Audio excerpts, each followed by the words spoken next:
por su intervención.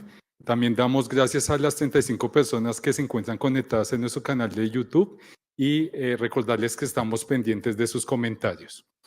A continuación, vamos a seguir con la siguiente conferencia denominada Los laberintos de la profesionalización de intérpretes, a cargo del profesor también de la Universidad del Bosque, Edson Rodríguez, quien también es lingüista y magíster en comunicación y medios de la Universidad Nacional y candidato a doctor del programa denominado en inglés Program in Latin American, Iberian and Latino Cultures, en la línea de lingüística hispánica y glotopolítica de la universidad, también denominada en inglés The Graduate Center of the City University of New York. Profesor, lo escuchamos.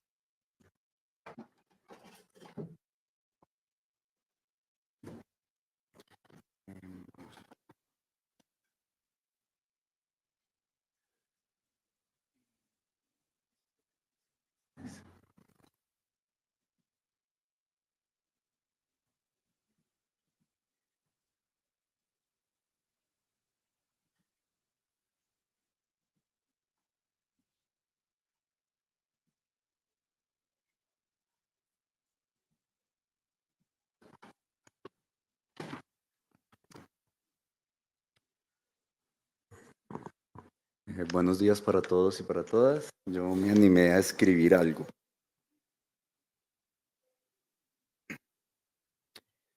Bueno, primero quiero agradecer a la universidad por invitarme a este coloquio. Esta universidad ha sido mi casa por más o menos 10 años y esta es la primera vez que tengo la oportunidad de hablar sobre el tema de la formación profesional de intérpretes a título personal, sin investir un rol académico administrativo. Hago esta observación porque mis recientes experiencias académicas me han invitado a desnaturalizar todos los lugares comunes que habitamos y a pensar nuestro quehacer en términos sociales, históricos, políticos y en suma relacionales. Lo obvio se convirtió en el signo de que una ideología había reinado sobre otras. Sus ideas y formas habían permeado cada estrato social hasta convertir a todos los ciudadanos en defensores de la ideología corporeizada, al mejor estilo de la connotación de hegemonía propuesta por Antonio Gramsci. Luego de aceptar la ideología dominante que fue instaurada en nuestro sistema de manera lenta, invisible, natural y hasta la raíz, nos convertimos en los defensores más acérrimos de las mismas opresiones que nos aquejan. Y esta dinámica se da en todos los campos: político, racial, cultural y lingüístico.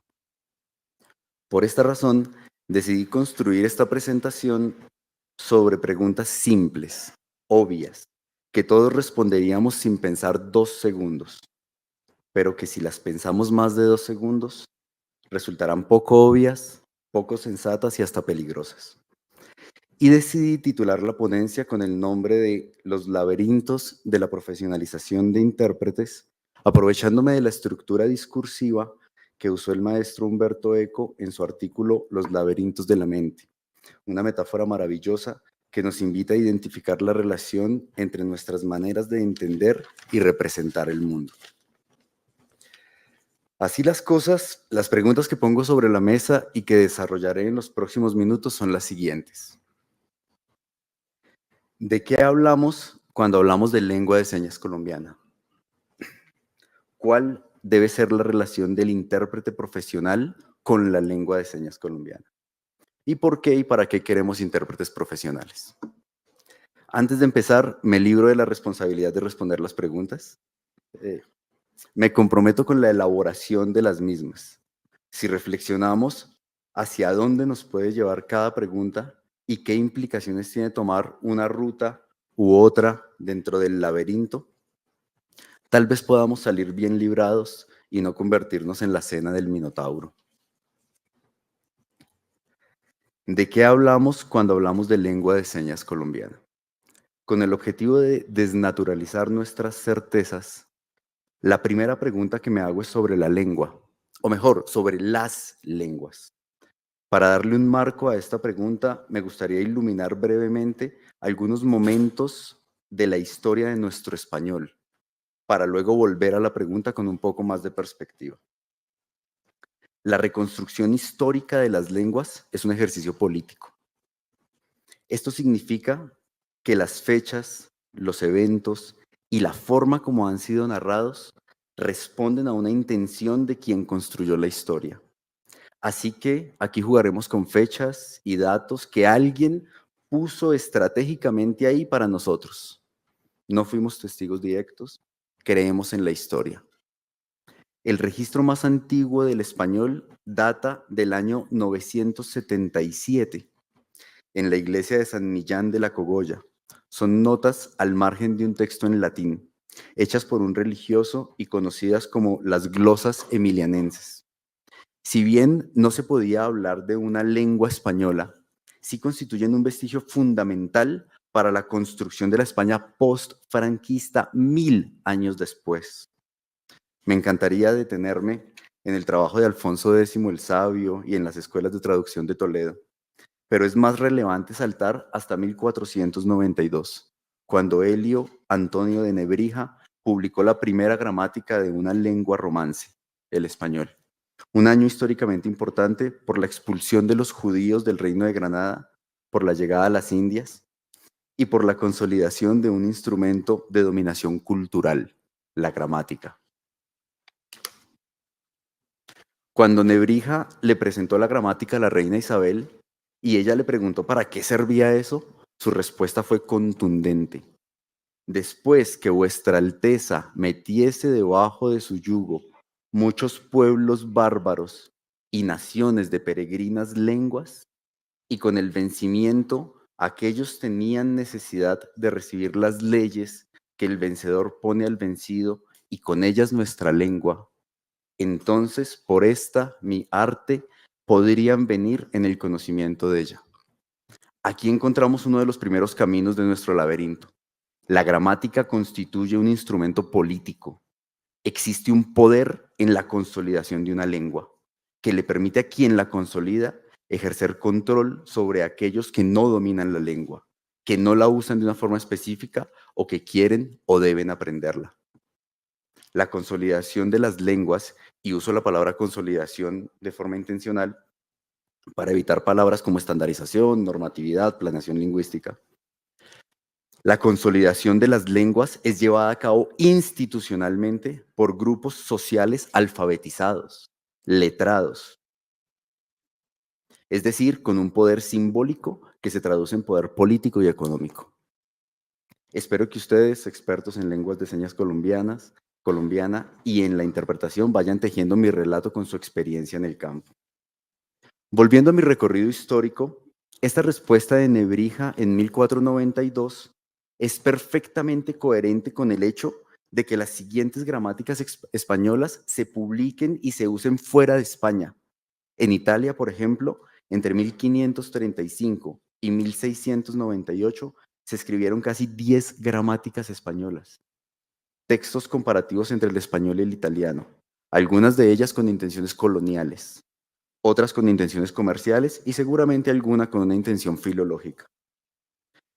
Dando un salto a la época que determina nuestra forma de pensar y dejando de lado, por supuesto, eventos importantes pero que no son relevantes en este espacio, la lengua española fue tomando una forma sólida y lógica con el paso de los siglos, gracias a las decisiones políticas tomadas en cada momento. Por supuesto, la primera gran decisión es la creación de la Real Academia Española en 1713. La gramática de Andrés Bello en 1847, escrita para el uso de americanos, informándole a España que no necesitábamos de su ayuda para gestionar académica y políticamente nuestra lengua. Y la respectiva respuesta de la RAE al proponer una asociación de academias americanas correspondientes a la española en 1873. Proceso, hay que decirlo, en el que Colombia, como buen súbdito de la corona, puso la rodilla en el piso antes que los demás países. Por supuesto, España no quería perder el billete que le producía administrar la lengua. Por eso es que en 1951 se constituyó formalmente la Asociación de Academias de la Lengua Española y en 1991 se creó el Instituto Cervantes con el objetivo de dar a conocer la lengua española al mundo. Loable y desinteresado objetivo con el que han iniciado un proceso neocolonizador, ya no con la espada y la Biblia, ahora con el diccionario y las gramáticas. Y de acuerdo con Juan Ramón Lodares, el español le produjo a la madre patria la bobadita del 15% del Producto Interno Bruto de 2004. 15.000 millones de dólares produjo la lengua española en 2004.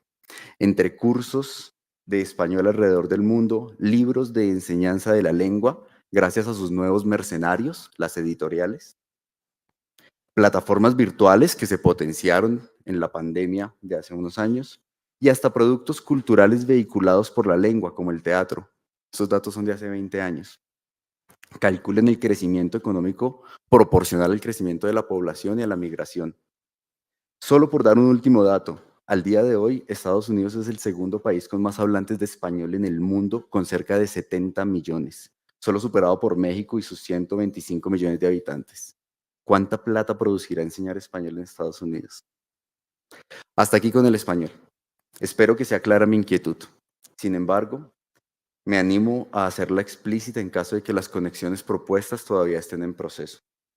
Si entendemos la lengua como un objeto, debemos ser conscientes de que tal objeto no es natural. Fue diseñado meticulosamente por un grupo de personas con capital simbólico y poder político. Y la lengua construida con instrumentos lingüísticos y académicos responde a unos intereses sociales, políticos y económicos. Porque una vez que se logra estandarizar una lengua, ahora sí uso el término, y esta estandarización es aceptada por los usuarios, inmediatamente surgen preguntas del tipo, ¿quién habla bien y quién habla mal? ¿Qué usos de la lengua son válidos en qué contexto y qué usos no? ¿Qué variante de la lengua tiene más prestigio y cuál tiene menos? ¿Qué variante se puede vender a través de cursos y servicios? ¿Qué variante vale más dinero? ¿Quién es el dueño de la lengua? ¿Quién puede modificarla? ¿Quién puede enseñarla? ¿Quién se lucra con ella? Como si habláramos de la gallina de los huevos de oro y existiera un sistema productivo dedicado a usufructuar la lengua, y en este caso la interpretación. Eso me suena más a un sistema feudal de explotación de la tierra, donde hay un señor feudal que se enriquece con algo que heredó y unos cuantos trabajando la tierra pero sin derecho a poseerla. Así que cuando me pregunto de qué hablamos cuando hablamos de lengua de señas colombianas, lo que me estoy preguntando es si hablamos de la lengua como un objeto cerrado, estratificado, que sirve como un instrumento de discriminación del otro, o si hablamos de un escenario de tensiones en el que todos sus usuarios negocian significados, construyen y reconstruyen la lengua al usarla. Porque si estamos en el primer escenario, en el de una lengua como un objeto propiedad de algunos pocos, el reto de la formación de intérpretes será responder en su ejercicio a los deseos de los reyes, como es el caso de la Real Academia Española. Sin embargo, si entendemos la lengua como un artefacto sociopolítico altamente poderoso, capaz de movilizar asociaciones en direcciones académicas, investigativas, sociales, económicas y políticas, entonces el reto será remar en la misma dirección, nunca libre de tensiones, por supuesto, pero conscientes de que la única forma de construir conocimiento y sociedad es trabajar de manera colectiva y en igualdad de condiciones. Esto me lleva a la segunda pregunta. ¿Cuál debe ser la relación del intérprete profesional con la lengua de señas colombiana? Esta pregunta me encanta. Cuando decidí estudiar las ciencias del lenguaje, un primo me preguntó, ¿y en qué va a trabajar si aquí todos hablamos español? Mi respuesta inmediata fue, bueno, pues puedo ser profesor de español de algún colegio. Está bien. En ese momento yo no dimensionaba la avalancha de trabajo que venía. Ni siquiera me imaginaba que podía enseñar la lengua en otros países. Ni siquiera que había un mercado lingüístico global. Esto gracias, por supuesto, a que el español es mi lengua materna, estudiar lingüística me brindaba herramientas teóricas y prácticas para enseñar, y estudiar otras lenguas orales me permitía comunicarme con mis estudiantes. Luego recibí preguntas parecidas cuando empecé a traducir literatura de italiano a español. aunque esta vez mis colegas fueron un poco más apocalípticos. Nos vamos a quedar sin trabajo.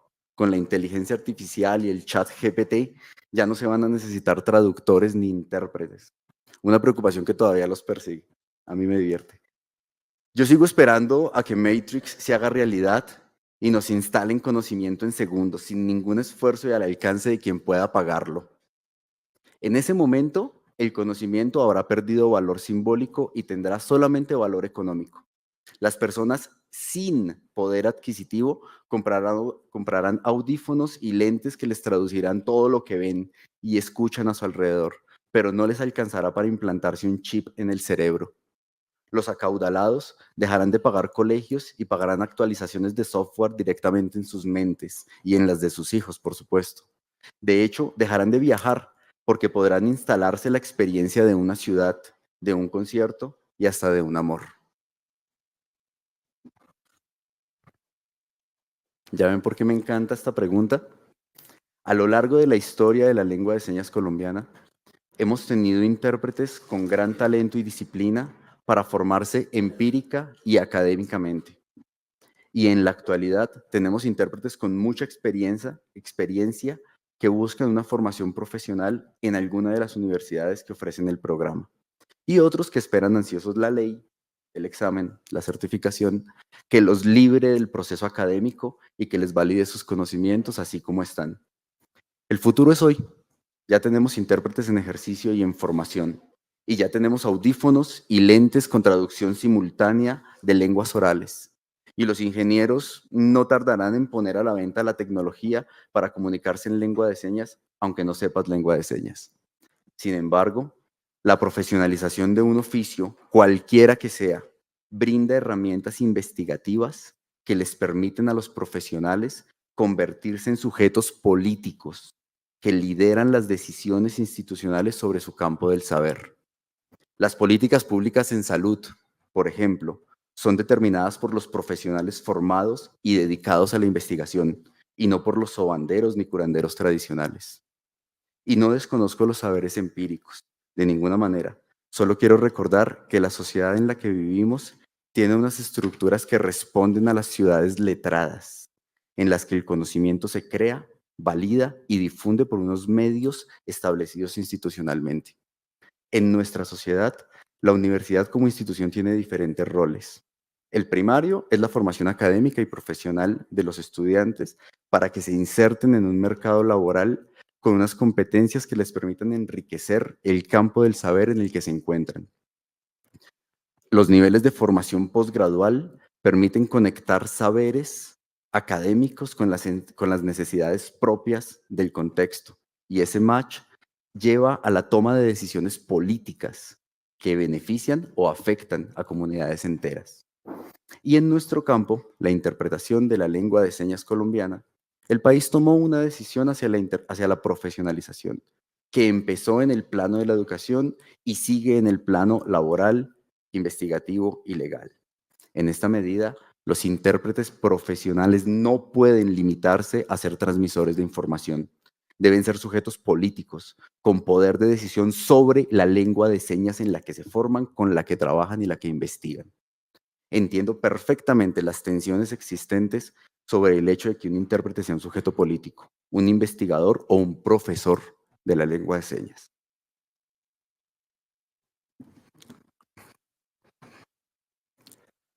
Pero la única forma en la que se puede construir conocimiento local sobre la lengua y se pueden tomar decisiones políticas sobre la misma es que todos sus usuarios con formación e investigación trabajen colectivamente.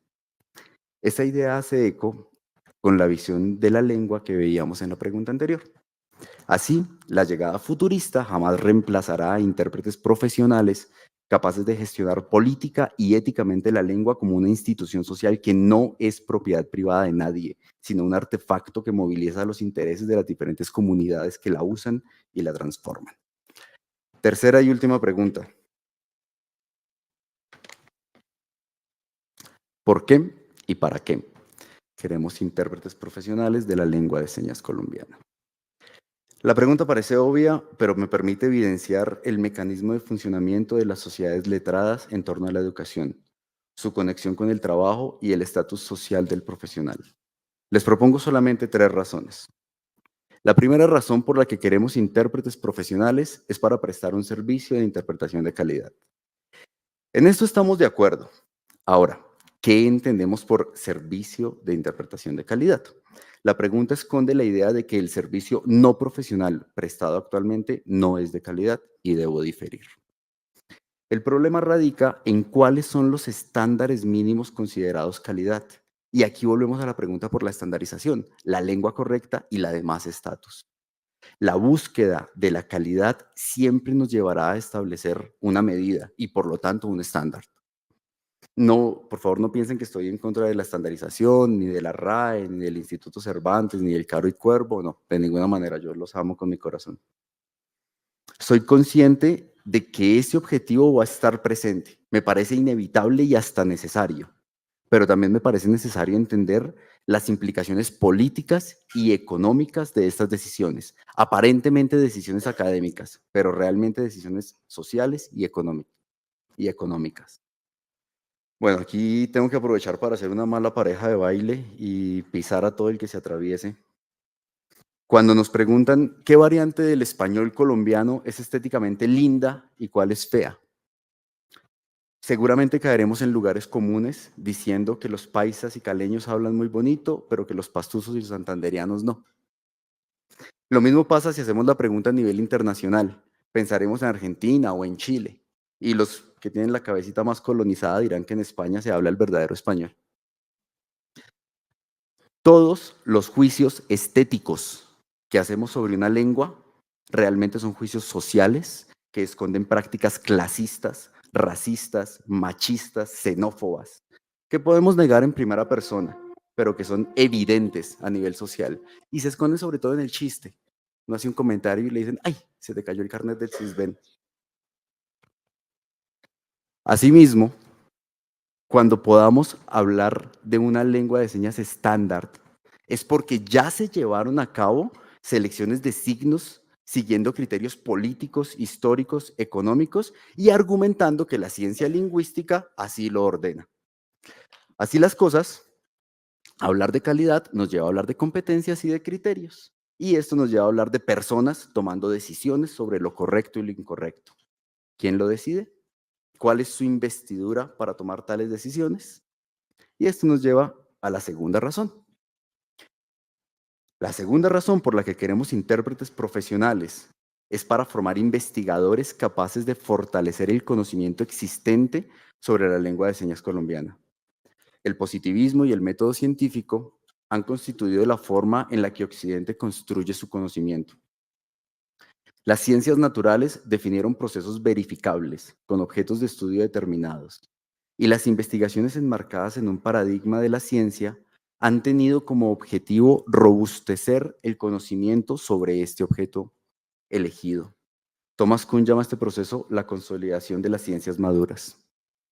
Entre finales del siglo XIX e inicios del siglo XX, las ciencias sociales se enfrentaron al reto de adaptarse a la propuesta positivista, definir un objeto de estudio, establecer métodos y marcar los límites a las preguntas que se le pueden hacer a cada objeto. La lingüística estudia el lenguaje, la psicología estudia el comportamiento, la sociología estudia el hecho social, y con estos objetos definidos nos empezamos a mover de un paradigma a otro muy lentamente. En la lingüística, Ferdinand de Saussure estableció las bases para el estudio de la lengua como un objeto ajeno a la actuación de los hablantes, desde el estructuralismo, por supuesto. Chomsky, que no está muerto, hizo, claro, hizo algo semejante con el generativismo a mitad de siglo. Poco menos de una década después de la propuesta chomskiana, William Labov, entre otros, propuso incluir en el estudio del lenguaje la actuación de los hablantes. Entonces el objeto de estudio del lenguaje dejó de ser la lengua exclusivamente y se amplió al uso de la lengua. Esto dio paso a una gran corriente de la sociolingüística variacionista. Un par de décadas después, en los años 80, Marcellesi bautizó un nuevo campo de trabajo como glotopolítica e inició una corriente de estudios sobre la relación entre el lenguaje y el poder, que han venido desarrollándose en diferentes carriles. Este repaso a vuelo de pájaro nos muestra que las ciencias maduran, luego abren la puerta a nuevas preguntas que las llevan a explorar nuevos métodos y toda esta toda esta transformación les permite ubicarse en un nuevo paradigma de la ciencia. Nos vamos moviendo en ciclos. Y la única forma en la que la interpretación de la lengua de señas colombiana puede insertarse en esta marea académica es con el aporte investigativo de los profesionales formados en las ciencias del lenguaje, de la comunicación y de la interpretación. Y aquí debo confesar un miedo social.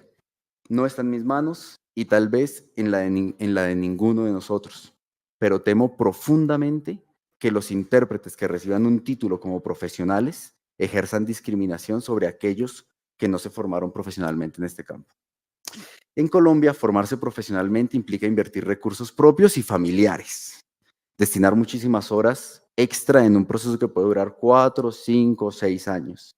Y para ello, los estudiantes deben estar en un momento específico de su vida y contar con cierto apoyo del que no todos disponen.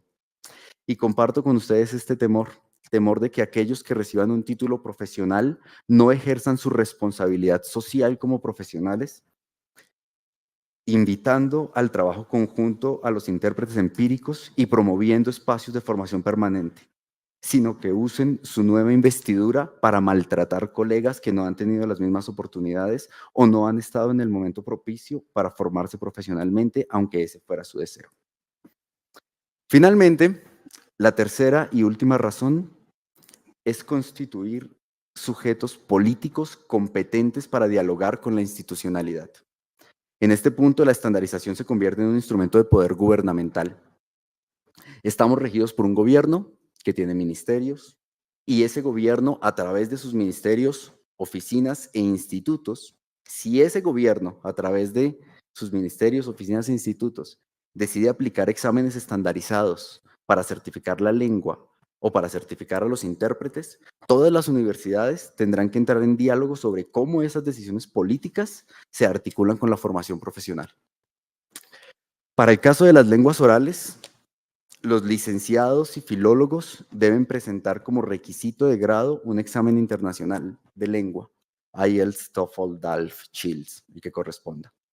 Es decir, que si la institucionalidad decide reglamentar un examen de clasificación, certificación o proficiencia como requisito de grado para las carreras de interpretación, estaremos ante un ejercicio de poder que determinará procesos académicos, sociales y económicos. Y en ese momento se necesitarán investigadores que hayan reflexionado de manera exhaustiva sobre las dinámicas académicas de la formación de intérpretes y que conozcan las exigencias del mercado laboral en interpretación para que actúen como sujetos políticos en la toma de decisiones estructurales. Para participar en esas conversaciones y entender las implicaciones de cada decisión, es necesario dedicar muchas horas a leer, a escribir y a conversar sobre el campo disciplinar laboral que se está construyendo en el país.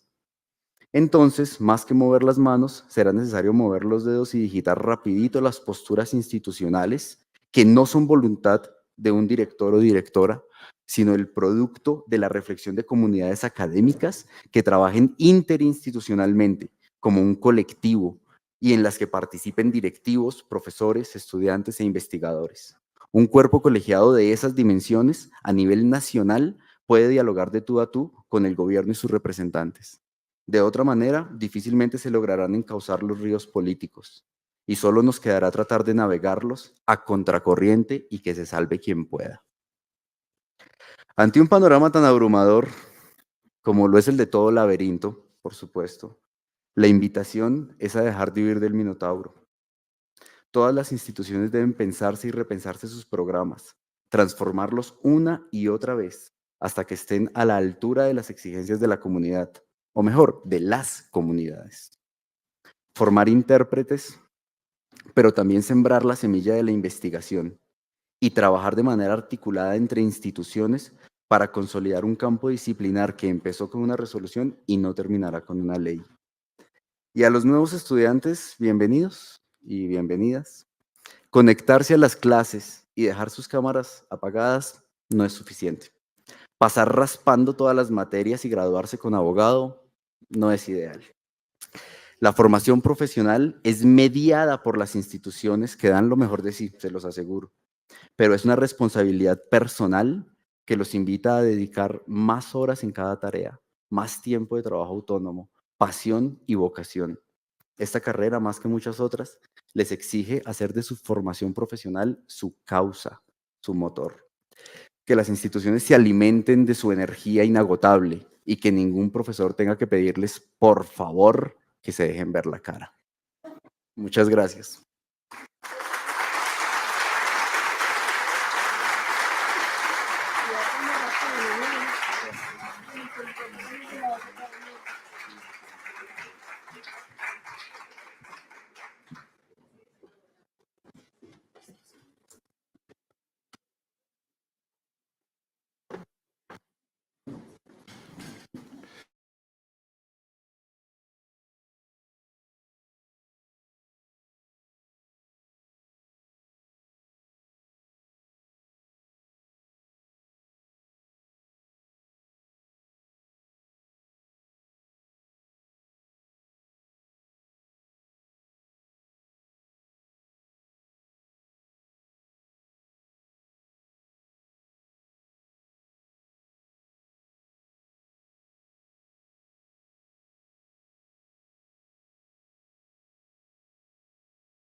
Quiero iniciar agradeciendo, profesor Edson, por su presentación. Yo comparto con usted que la lengua debe ser un actor, una acción política, que en el marco del contexto en el que nos encontramos pareciera que no lo hemos logrado entender.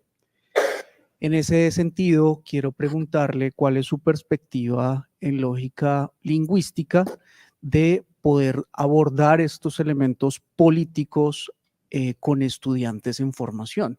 ¿Cuál considera usted que es el espacio académico o el espacio adecuado para poder favorecer esas reflexiones políticas en nuestros estudiantes? Muchas gracias. Yo creo que lo primero sobre lo que hay que llamar la atención es sobre el hecho de que las lenguas no existen. Ni existe la economía, ni existe la ley. No son cosas que podemos coger y ver, que son tangibles, no son ficciones. Y al ser ficciones, el hecho de que sea una ficción, eso significa que es construida por un grupo social que se pone de acuerdo en que eso es así.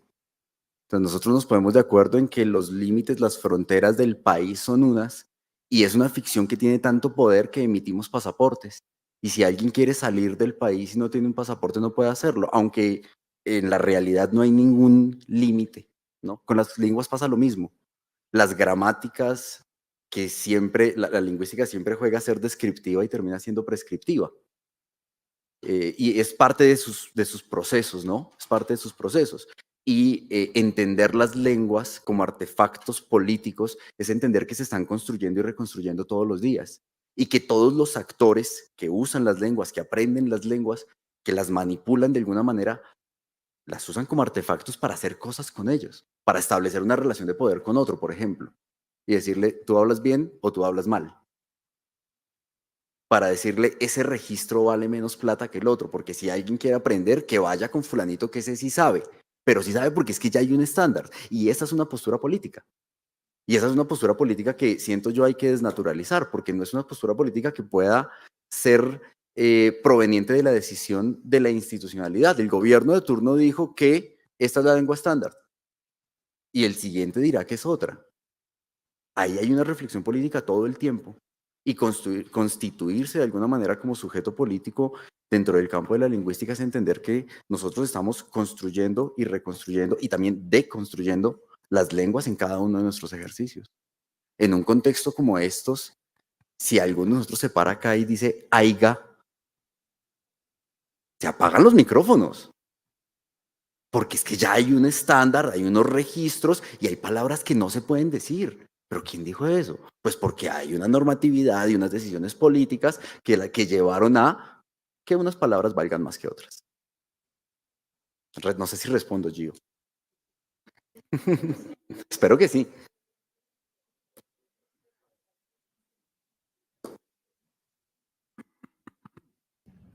Bueno, muchas gracias, profesor, por su maravillosa presentación. El tiempo durante su presentación no fue consciente en mi cerebro, pasó muy rápido. Quiero hacer como una observación en relación con eso último que usted presentaba y era en relación con la construcción del campo del saber. Hemos venido durante mucho tiempo ejerciendo nuestra función de manera empírica, en fin, bueno, todo esto que hemos, digamos, reflexionado el día de ayer con la presentación de Sheila, bueno. Y creo que cuando usted nos invita a construir el campo del saber, pues nos pone ante un reto inmenso, porque construir el campo significa construir líneas de investigación, por ejemplo, tendencias en ese campo de temáticas para investigar, para construir alrededor de esos temas e ir consolidando esas líneas. Y allí hago una articulación con lo que el compañero preguntaba sobre los semilleros de investigación, ¿no? En la medida en que los profesores hagan investigación, construyan saber, los profesores universitarios en el campo, hagan investigación, construyan saber, pueden ir articulando los intérpretes en formación, los intérpretes que están pues ya estudiando en sus posgrados y ahí hacer esa construcción de saber colectivo. Entonces creo que es un reto muy grande el que tenemos y la invitación a escribir. Absolutamente. Porque pues hay una gran cantidad de saberes. Ayer Franci nos decía, bueno, yo necesito, ¿cómo así que no tengo que aprender? Y muy bella decía, yo tengo que aprender a investigar, yo tengo que aprender a escribir lo que sé. Entonces es un reto importante porque a veces la escritura genera susto, genera miedo, es una barrera.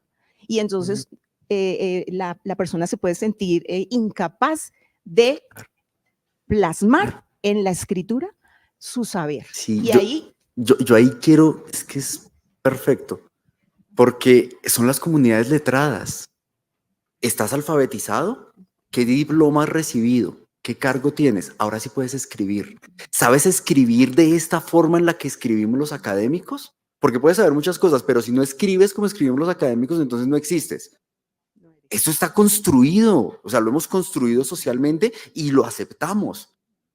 Deshacerlo es una empresa, creo yo, imposible tal vez, pero sí es posible entenderlo y jugar con ello. Y es, vale, vamos a jugarle a la academia, hay semilleros de investigación, trabajemos de manera conjunta, intérpretes en formación, investigadores, intérpretes empíricos, todos, y el saber de todos lo traducimos a estas lógicas de la comunidad letrada que nos permiten construir conocimiento de manera colectiva y hacer un trazado que se convierta en el paradigma de la interpretación de la lengua de señas, ¿cierto? Para eso está la universidad, para traducir estos saberes que cargan todos ustedes y ponerlos en circulación dentro de una comunidad letrada. local y extranjera.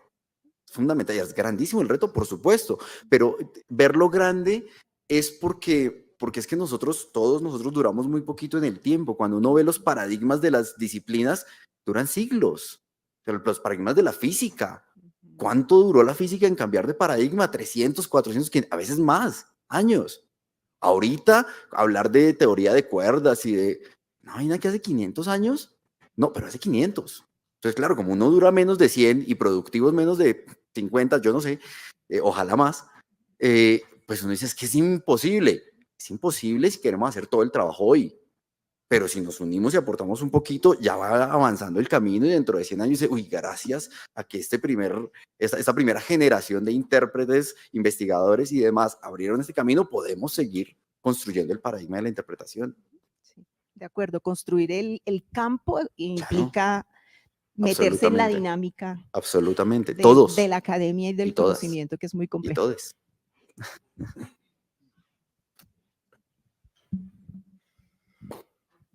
Muchísimas gracias, profesor, de nuevo por la presentación, la disertación. Como intérpretes tenemos muchos minotauros en ese laberinto. Voy a apuntar a uno para quienes entran desde cero en su competencia de lengua de señas.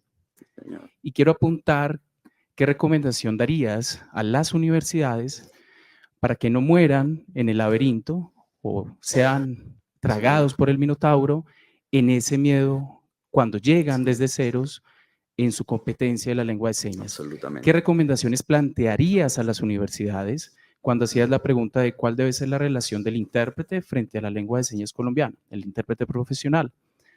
¿Qué debe ofrecer la universidad para que sigan en ese laberinto y no se pierdan? Santi, muchas gracias. Primero, espacios, por supuesto.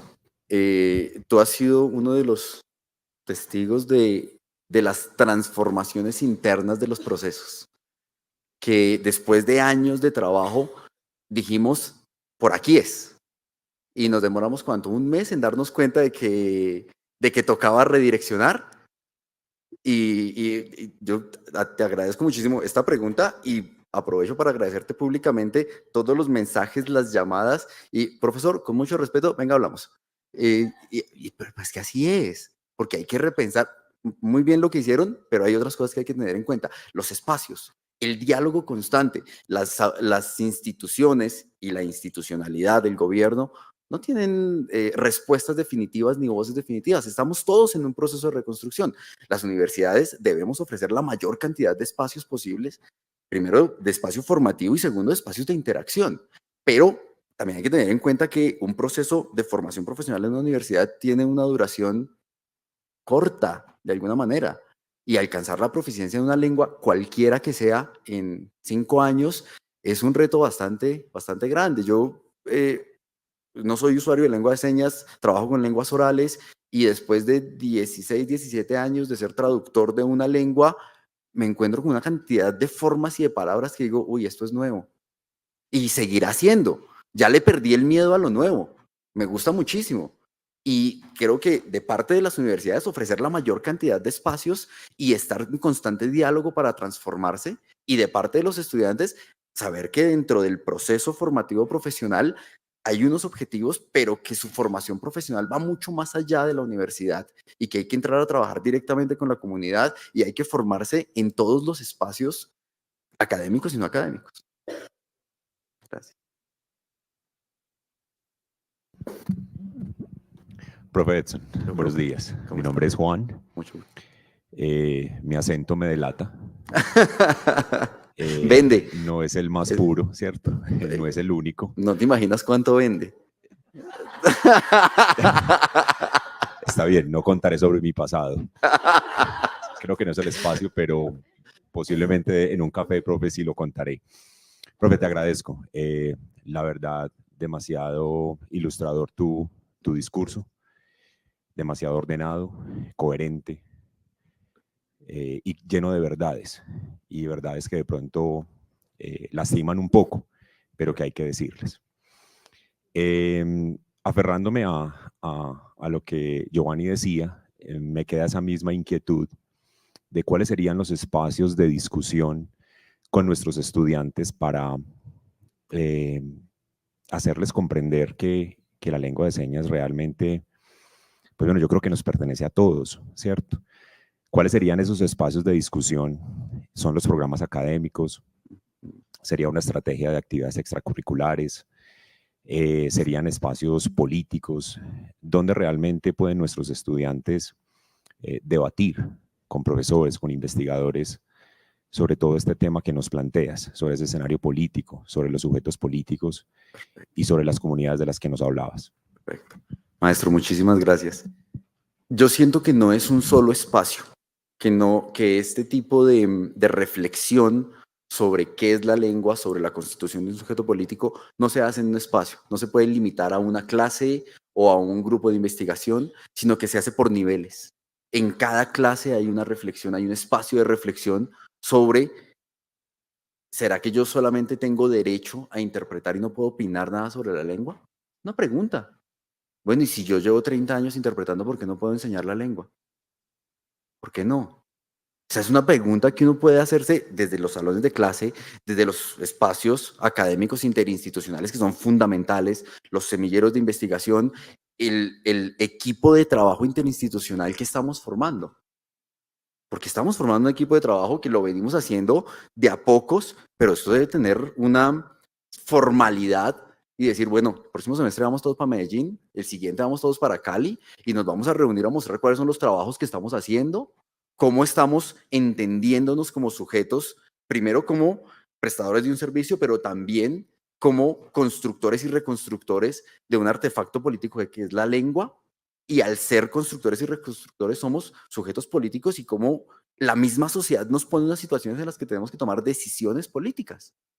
Y esos son los espacios de reflexión que tenemos que hacer, creería yo, cada semestre. Yo sé que las personas que estuvieron a cargo de organizar esto me dirán cada semestre, pero que no es fácil, pero es así, que cada semestre estemos en una universidad diferente y nos estemos preguntando y mostrando y retroalimentando hacia dónde vamos. Lo decía Jenny ayer, eso no es una competencia. O sea, estamos trabajando todos juntos para construir un campo del saber y la única forma de hacerlo es así, de manera colectiva.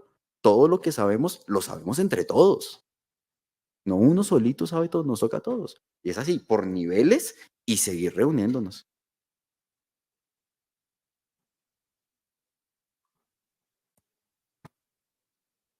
Hola, ¿me escuchan? Sí, ¿cómo estás? Me quedé pensando en algo muy valioso que decías, y es que la gramática es un poder simbólico que se traduce en un poder político y económico, y quien consolida la lengua ejerce control sobre quien no la domina. Y en algún punto también manifestabas que como intérpretes deberíamos también incidir en la lengua de señas, pero esto abre un debate muy grande con la comunidad sorda, justamente porque es la lengua de la comunidad sorda y no la nuestra. Ayer Franci también decía que quienes somos coda o medio coda tenemos un sentir profundo de las experiencias que hemos vivido con nuestros familiares. ¿Cómo mediarías, después de toda esta gran reflexión, como lo dijo el compañero, a veces hasta incómoda, con que podemos participar en cosas que nos pasan por el ser, que sentimos todo el tiempo, pero sin llegar a decir, somos ya no la comunidad sorda, sino mírame a mí que soy el intérprete, que nunca es la intención? Muchas gracias. La invitación inicial de la ponencia, de este espacio, es la invitación a desnaturalizar. Y esa desnaturalización pasa por esas preguntas incómodas. La pregunta de a quién le pertenece la lengua o a quién le pertenecen las lenguas en general. Porque ahí vuelvo un poco a la primera parte de la ponencia, y es, si entendemos la lengua como un objeto, como algo que ya existe, entonces se le puede atribuir un dueño, tiene propiedad privada. Yo me remito al español pues porque es un caso muy claro donde hay una real academia española que tiene unos diccionarios y unas gramáticas y hay alguien que dice cómo se hacen las cosas, pero es que esto es una decisión política de un grupo social que dice que está bien y que está mal. Cuando nos preguntamos, bueno, ¿y qué pasa si el lenguaje inclusivo, por dar un paso al costado y ponerlo como ejemplo, transforma las gramáticas?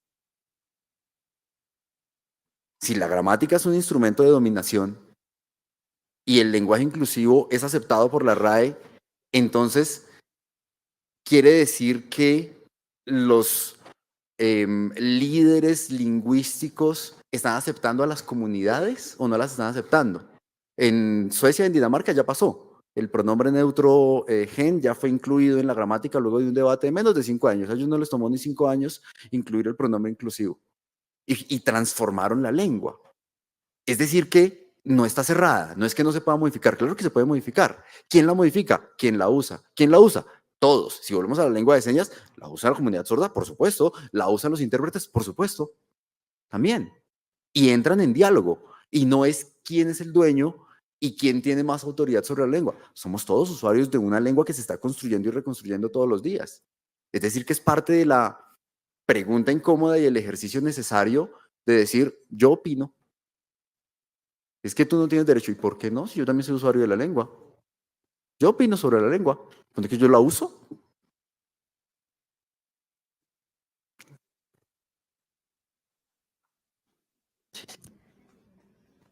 ¿Van a interrumpir? Me dicen que hay espacio para una pregunta más. Claro que sí. Bueno, aprovechando que tengo el micrófono, les saludo. Me encanta, Ay, Dios me estar. bendiga. Dios me proteja. Sí, por favor.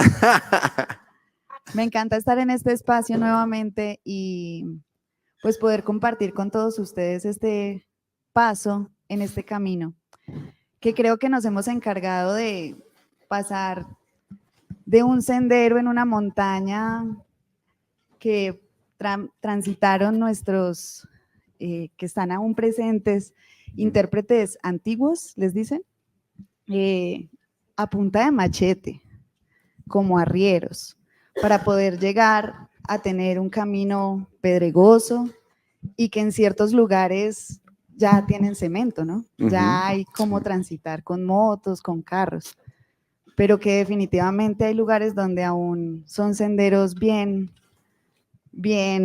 ariscos. En consonancia con lo que dices, profe Edson, y sin el ánimo de decir que la academia es la respuesta, definitivamente es uno de los lugares donde se construye y donde se sigue haciendo este camino.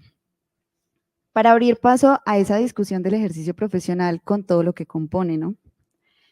Quería decir que un espacio que resalto mucho de la universidad, tanto del Bosque, que estudié mis primeros 5 semestres y ahora me encuentro muy orgullosamente en la Universidad del Valle, es precisamente la discusión sobre el poder y la lucha de poderes existentes que hay histórica y actualmente. Y creo que eso tiene mucha concordancia con lo que decía la compañera sobre la lengua y sobre conocer la historia para no repetirla.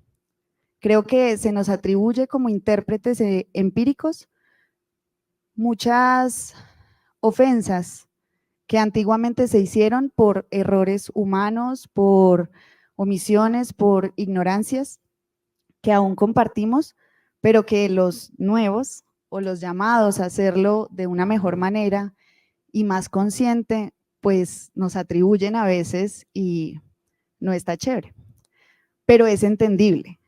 Y es entendible en la medida que uno puede realmente discutir sobre ello. Y eso me trae a esta asignatura de teorías de la opresión que tuvimos en la universidad.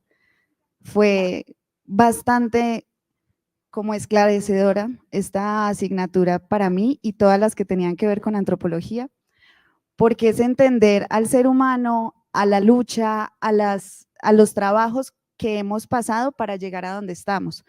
Entonces, de allí como que quería rescatar que en el entendimiento de esa relación que hay entre comunidad sorda, la lengua, los intérpretes, los señantes y la población oyente, las instituciones, los gobiernos, los cambios de paradigma, creo que más fácilmente puede caminar uno y transitar, así sea entre árboles, así sea con paisajes naturales y no necesariamente facilitados para el transporte en ruedas, pero se hace mejor y como más agradable a la vista. Muchas gracias.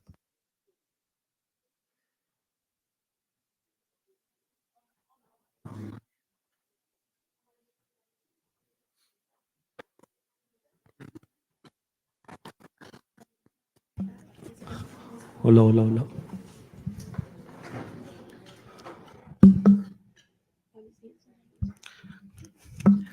Buenos días para todos. Un saludo especial para ustedes.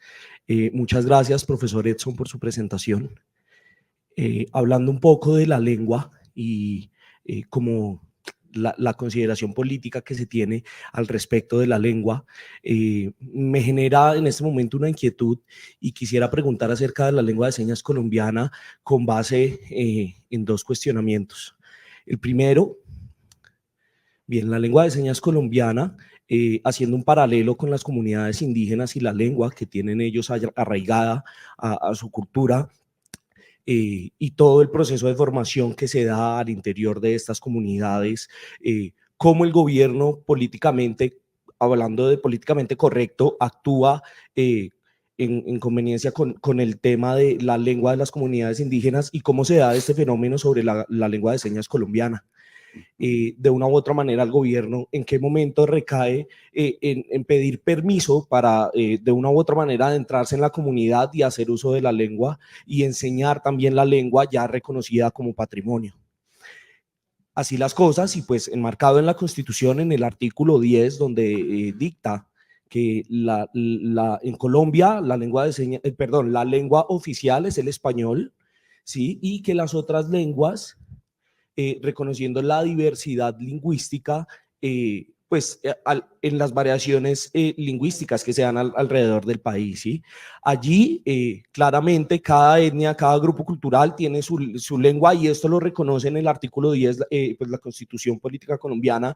Entonces, mi pregunta recae en, bueno, la lengua de señas de una u otra manera puede tener sus procesos de formación abiertamente, es algo que me genera inquietud en este momento, y en el segundo punto, un poco hablando del sistema económico, ¿sí? Y también cómo se maneja de manera política, un poco pensando en el ejercicio de la traducción y la interpretación, por ejemplo, de la traducción del español al inglés, pues es reconocido monetariamente hablando de muy buena manera, ¿no? Bueno, esto por un fenómeno social, pero pues la lengua de señas, al contrario, ¿por qué no? ¿Sí? ¿Por qué se dan estas variaciones, por ejemplo, en el tema de monetariamente hablando? Y es una inquietud también de la comunidad sorda que quiero traer a colación. Muchas gracias a ustedes. Muchas gracias por las preguntas.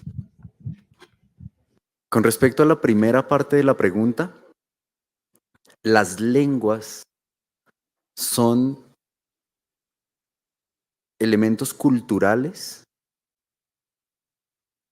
que hacen parte de las comunidades y que están transformándose todo el tiempo. Todas las lenguas indígenas, la lengua de señas, el español, todas las lenguas son elementos culturales, llamémoslos así por ahora, elementos culturales.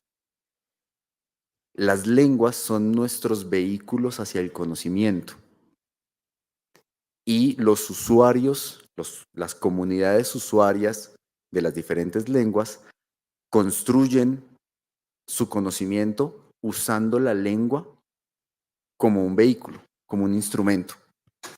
En esa medida, cuando una comunidad, como una comunidad indígena, pongamos por caso, tiene pocos hablantes, pocos usuarios, y la lengua está en riesgo de perderse, también está en riesgo de perderse el conocimiento de esa comunidad.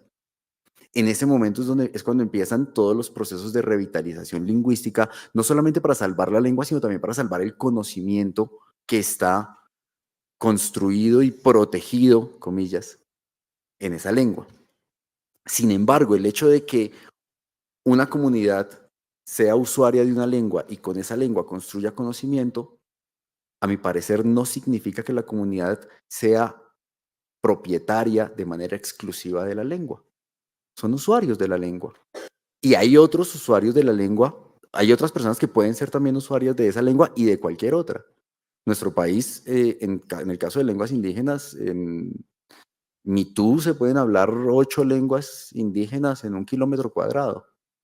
Y no se están peleando quién es el dueño de la lengua Yurupari o Guanano o la que corresponda, sino que juegan con el conocimiento usando las lenguas como vehículos. El caso de la lengua de señas es un caso muy particular porque hay una relación de identidad. Y aquí la pregunta que entra es la pregunta de identidad. uno puede construir su identidad sin tener una relación con la lengua o necesita exclusivamente relacionar lengua e identidad, nacionalidad. Porque el conocimiento que se construye en las lenguas puede construirse en lengua de señas, en lenguas indígenas, en lenguas coloniales. El conocimiento se puede construir en cualquier lengua, pero la relación de identidad es la que lleva a las comunidades a atribuirse la propiedad privada de las lenguas porque se identifican con ellas. Pero yo tengo estudiantes dominicanos que no hablan español, y ecuatorianos y peruanos, y no hablan una palabra de español, pero ellos dicen, es que yo soy latino, pero lo dicen en inglés. Sí, sí, sí. Y le digo, pero ¿a usted qué lo hace latino? Y no, es que yo bailo. Ah, bueno, eso sí ya es algo. ¿Usted qué lo hace latino? Es que yo como cierta comida y no otra. Eso ya es algo. Y la lengua, no, yo la entiendo, pero no la hablo. Y no pero ¿usted dónde nació? No, aquí en Nueva York. O sea, usted nació en Nueva York, no habla español, pero cuando le preguntan de dónde es o cuál es su identidad, usted dice que es venezolano. Sí, sí. Porque su identidad no está construida en relación con el lugar donde nació ni con la lengua. En nuestro caso, en nuestro país, tenemos un vínculo directo entre identidad, lengua, nacionalidad. Y entonces eso nos lleva a pensar que las lenguas son propiedad privada de las comunidades. En esa medida, y cierro un poco la respuesta, pues cuando uno tiene algo que es propiedad privada de uno, pues uno cobra por eso. Pero cuando no es propiedad privada de uno, sino que es propiedad de todos, porque el conocimiento es propiedad de todos, pues todos nos beneficiamos de manera colectiva y el conocimiento crece de manera colectiva.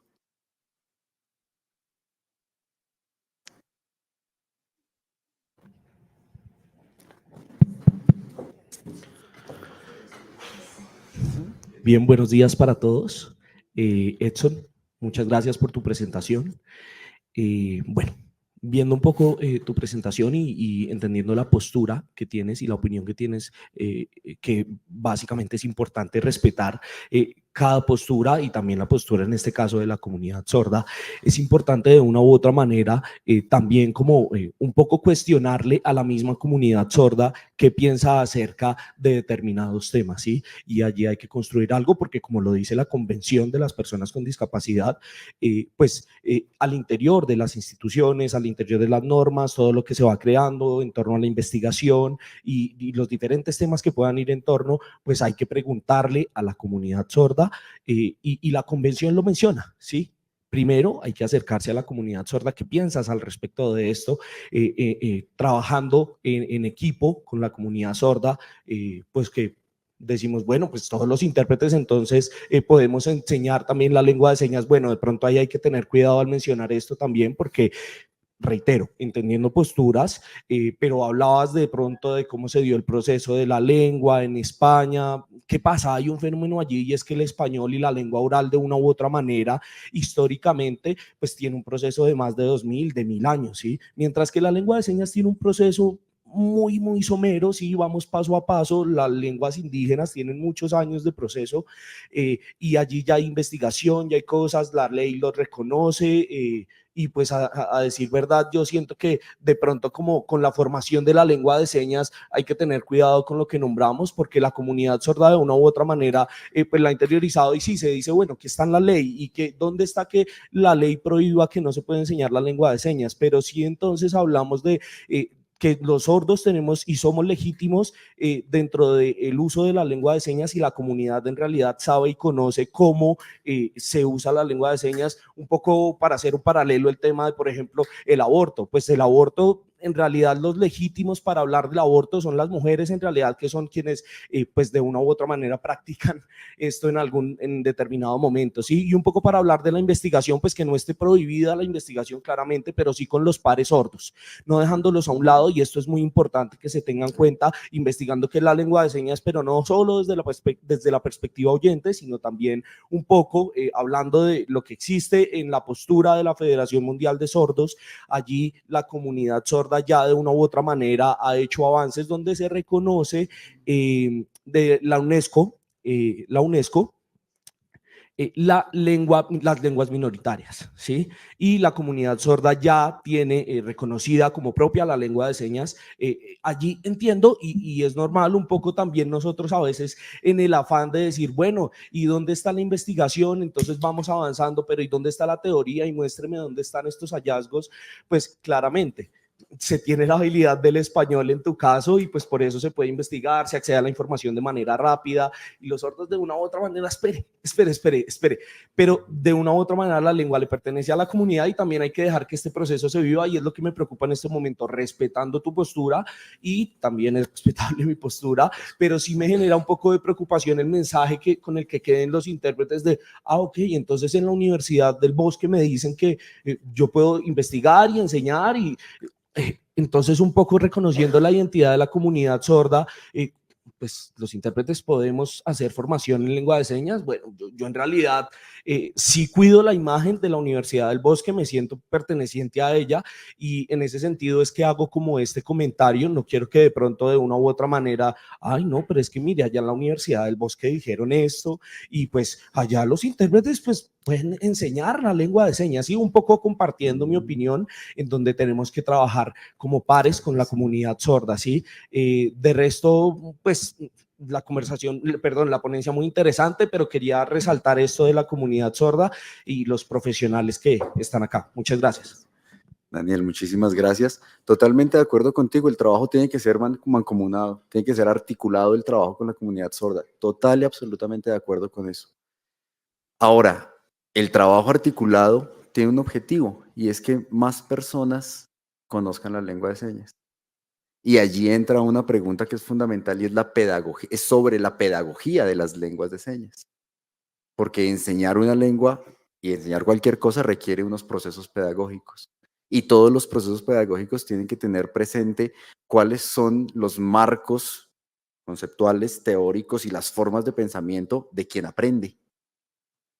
Cuando uno quiere enseñar su lengua a una persona y no hay una lengua medio, la otra persona a veces no puede ni siquiera imaginarse de qué le estamos hablando. No se lo pueden imaginar. Y esa mediación muchas veces se puede hacer desde el español, desde una lengua intermedia y, por supuesto, y esto reitero, lo digo a título personal, no en nombre de la Universidad del Bosque, lo digo a título personal, yo sí estoy de acuerdo en que los intérpretes enseñen la lengua de señas. Por supuesto, son usuarios, son proficientes, pueden enseñarla y entienden cómo funciona el cerebro del oyente que aprende así como aprendieron ellos. Entonces encuentra las rutas así como la encontraron ellos. Y es un trabajo conjunto, por supuesto, y el objetivo de ese trabajo es el mismo que beneficia tanto a la comunidad sorda como a la comunidad oyente, y es que más personas usen la lengua de señas, que haya muchos más usuarios, mucha más investigación, de tal suerte que la inclusión se vea reflejada en que la lengua de señas sea realmente una lengua de uso nacional en términos de espacio y de cantidad de personas. Siempre trabajando de manera conjunta, por supuesto, totalmente de acuerdo. Creo que el tiempo se nos acabó. Muchas gracias.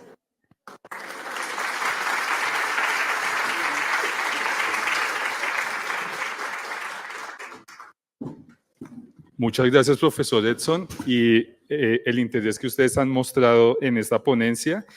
En nuestro canal de YouTube también la discusión ha estado un poco álgida, entonces les agradecemos también por todos los comentarios que están enviando y por su participación. Los invitamos ahora a un receso con refrigerio, tinto o aromática y les